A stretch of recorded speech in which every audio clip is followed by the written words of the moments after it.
नमस्कार आप सभी को। आप सभी का स्वागत है आपके अपने YouTube चैनल पर। और आज हम बात करेंगे कुंडली में ग्रहों के बारे में, नक्षत्रों के बारे में और भावों के बारे में, राशियों के बारे में।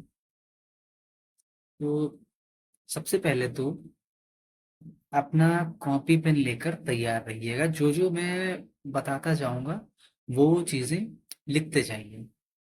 जो जो चीजें मैं आपको बताता चल रहा हूँ आप वो चीजें लिखते जाइए, क्योंकि बिना रिवीजन के कुछ नहीं होना है।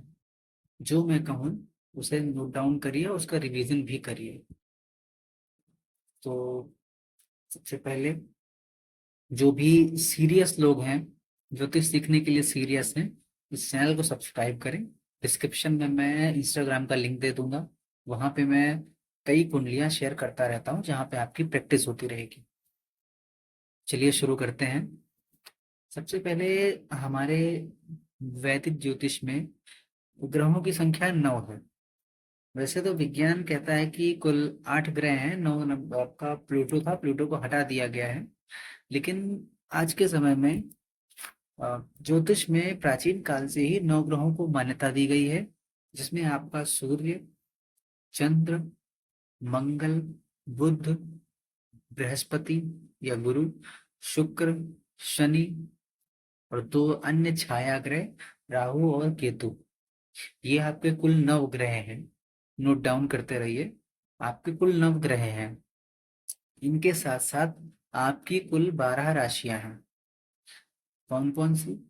मेष राशि, दूसरी वृषभ राशि, तीसरी मिथुन राशि, चौथी कर्क राशि, पांचवी सिंह राशि, छठी कन्या राशि, सातवीं तुला राशि, फिर वृश्चिक, फिर धनु, फिर मकर, फिर कुंभ और फिर मीन। ये आपकी कुल 12 राशियां हो गई। और इन 12 राशियों के अलावा आपके कुल 27 नक्षत्र भी होते हैं। आपके कुल 27 नक्षत्र भी होते हैं। फिलहाल नक्षत्रों की बात हम अभी यहाँ पर फिलहाल नक्षत्रों की बात अभी हम नहीं करेंगे यहाँ पे। अभी हम नक्षत्रों की बात नहीं करेंगे यहाँ पर। अभी हम ग्रहों की और राशियों की और भावों की बात करेंगे। अभी इतना मानकर चलिए कि आपके कुल 27 नक्षत्र होते हैं और एक अभिजीत होता है जो आपका रोज आता है। अब सबसे पहली चीज, कौन सी राशियों के कौन से स्वामी हैं, मतलब कौन से ग्रह को कौन सी राशियां मिली हैं। सबसे पहले तो आपकी मेष राशि। मेष राशि मंगल को मिली हुई है। ठीक है, मंगल को मिली है मेष राशि। दूसरी फिर कौन सी? दूसरी आपकी है वृषभ राशि, जिसके स्वामी है शुक्र। तीसरी है आपकी मिथुन राशि, जिसके स्वामी है बुध। चौथी कर्क राशि, जिसके स्वामी है आपके चंद्रमा।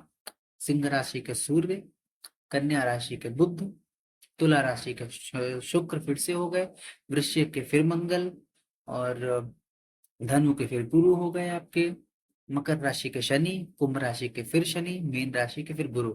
ऐसे कुल मिलाकर 12 राशि और 12 राशियों का प्रतिनिधित्व 9 ग्रहों के पास है, जिसमें से आपके सूर्य और चंद्र को एक एक राशि और बाकी अन्य पांचों ग्रहों को दो दो राशियां मिली हुई। ठीक है, तो ये हो गया आपके ग्रह और राशियां। अब आते हैं कुंडली के भाव। तो कुंडली के कुल 12 भाव होते हैं और किसी भी जन्म कुंडली में जो भाव होते हैं वो परिवर्तित नहीं होते हैं। मैं आपको आगे दिखाऊंगा, आगे अगली क्लासेस में आपको बताऊंगा और आपको दिखाऊंगा अभी कि जो कुंडली के 12 भाव होते हैं वो कभी परिवर्तित नहीं होते, वो स्थायी होते हैं। इनके अलावा कुंडली में जो राशियां होती हैं वो बदलती रहती हैं।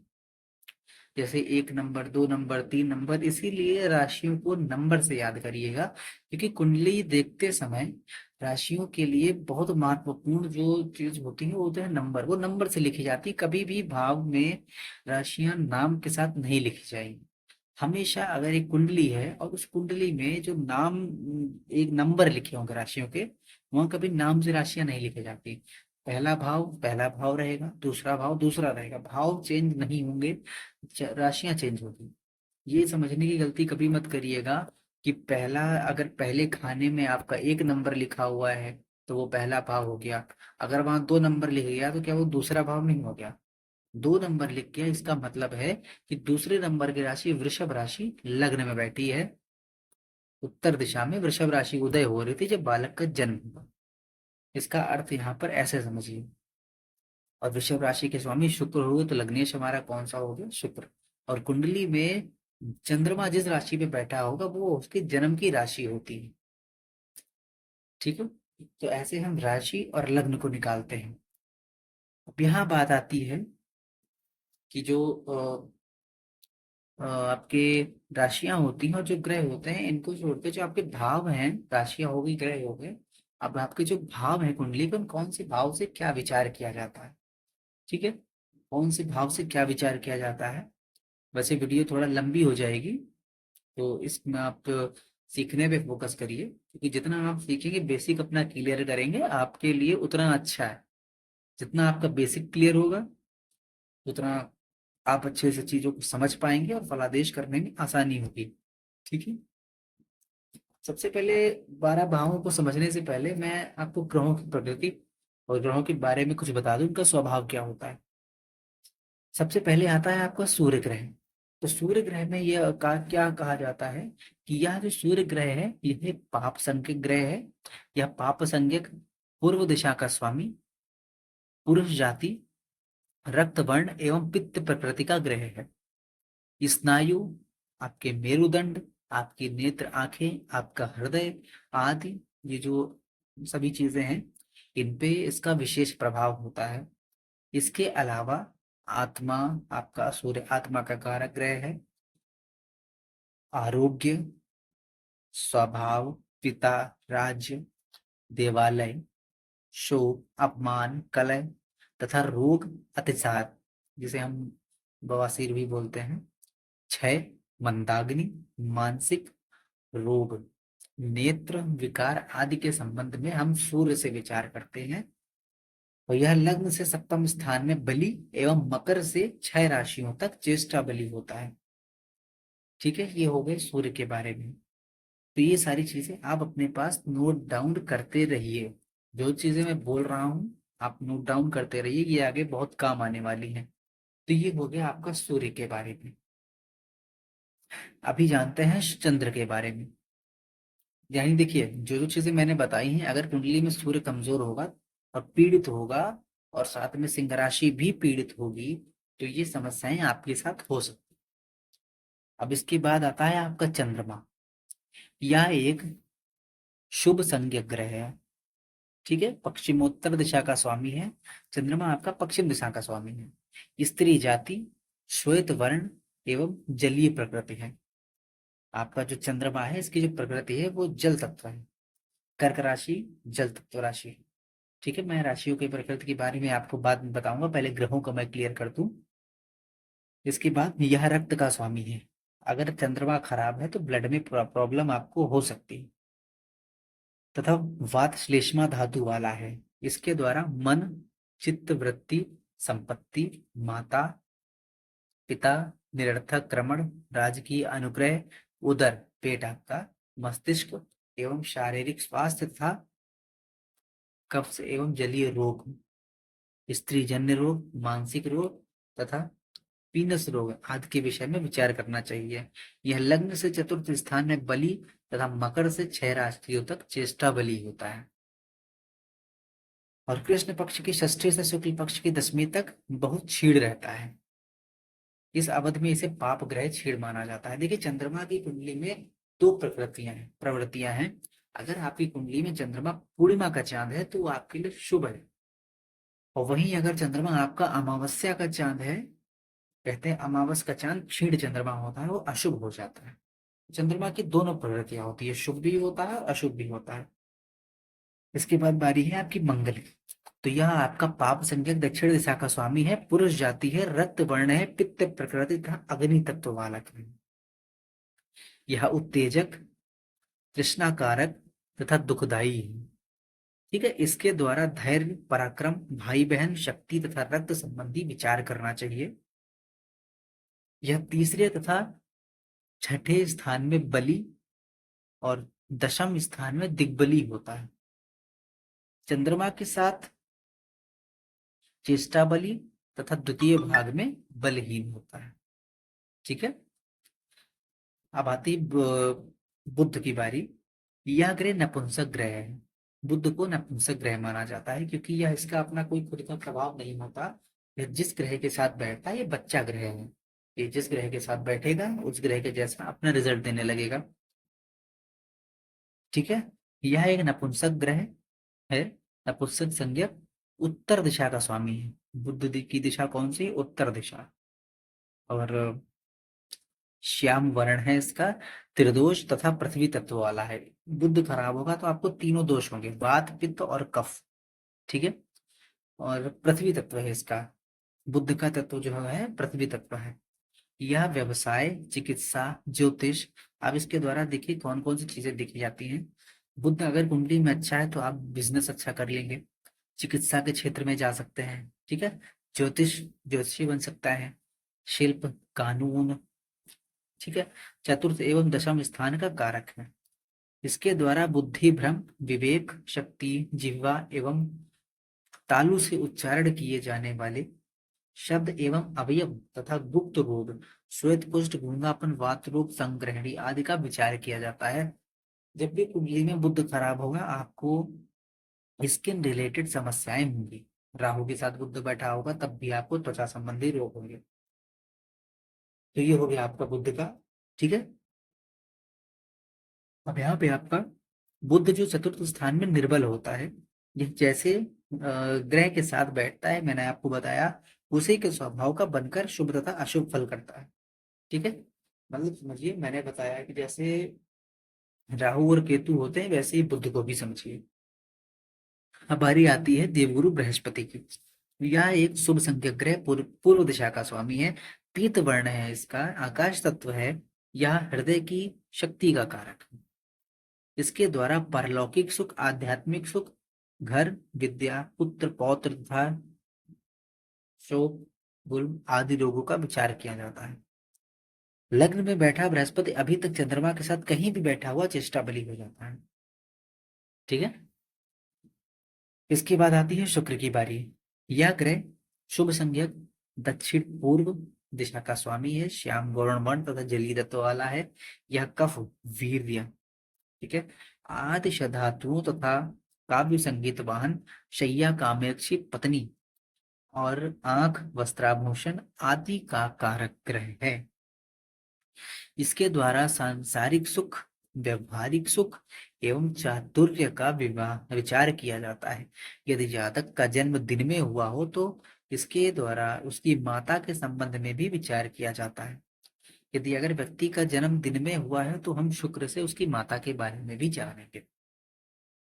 यह छठे स्थान में निष्फल तथा सातवें स्थान में अनिष्टकर होता है। अगर कुंडली के सप्तम भाव में बैठा हुआ है तो यह बुरा फल देगा। ठीक। और छठे भाव में बैठा हुआ तो ये बल से हीन हो जाएगा। अब आती है शनि की बारी। शनि जो है यह क्रूर संज्ञक नपुंसक ग्रह है। शनि भी एक नपुंसक ग्रह है। ठीक है। नपुंसक जाति, ये नपुंसक जाति का है। पश्चिम दिशा का स्वामी है। कृष्ण वर्ण यानी काले कलर का है। वात श्लेष्मी प्रकृति का है तथा वायु तत्व वाला है। वात मतलब वायु और श्लेष में यानी कि कफ। वात तथा कफ प्रकृति का है। इसके द्वारा आयु, शारीरिक बल, दृढ़ता, ऐश्वर्य, यक्ष, मोक्ष, योगाभ्यास, नौकरी, विदेश यात्रा, भाषा, विपत्ति एवं मूर्छा आदि रोगों का विचार किया जाता है। यदि जातक का जन्म दिन में हुआ हो तो ग्रह ग्रह माता पिता का कारक होता है। अगर जातक का जन्म दिन में हुआ है तो शनि से हम उसके माता पिता के बारे में भी विचार करेंगे। अगर शनि की कंडीशन अच्छी होगी तो उसके माता पिता की कंडीशन भी अच्छी होगी। ठीक है। अब पाप ग्रह होने पर भी इसका अंतिम परिणाम सुखद होता है। शनि देव जो होते हैं जब इनकी दशा अंतर दशा प्राण जो भी इनकी आती है, साढ़े साती आती है, तो शुरुआत में तो बहुत कष्ट देते हैं पर जैसे जैसे धीरे धीरे इनकी दशा व्यतीत होती है, ये जब उनकी दशा खत्म होने वाली है तो बहुत अच्छा रिजल्ट देके जाते हैं। ठीक है। यह जातक की दुर्भाग्य एवं संकटों का शिकार बनाने के बाद उसे शुद्ध एवं सात्विक बना देता है। मतलब समझिए जब भी शनि की दशा कुंडली में आएगी, आपके ऊपर आएगी, तो शुरू शुरू में कष्ट देगा, सब कुछ आपकी इतनी यातनाएं देगा, आपको भट्ठी में जलाकर कुंदन बना देगा। यानी आपको बिल्कुल शुद्ध कर देगा। जैसे आपके अंदर अहंकार आ गया या फिर इतना जो भी हुआ, आपको बिल्कुल अहंकार को तोड़कर आप बिल्कुल शुद्ध प्रकृति का बना देगा। इसलिए शनि की दशा बहुत इंपॉर्टेंट होती है। लोग डरते हैं पर डरना नहीं चाहिए।